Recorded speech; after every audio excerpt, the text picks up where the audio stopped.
তুমি মাটির আদমকে প্রথম সৃষ্টি করিয়া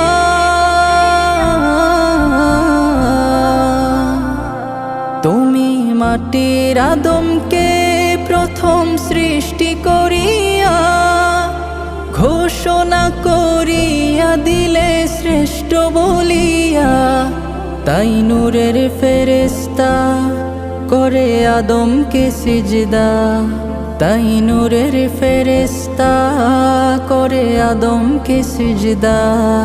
তুমি সবার চেয়ে দিলে মাটির মানুষকে সম্মান। আল্লাহু আল্লাহু তুমি জাল্লে জালালু, শেষ করা তো যায় না গে তোমার গুণগান।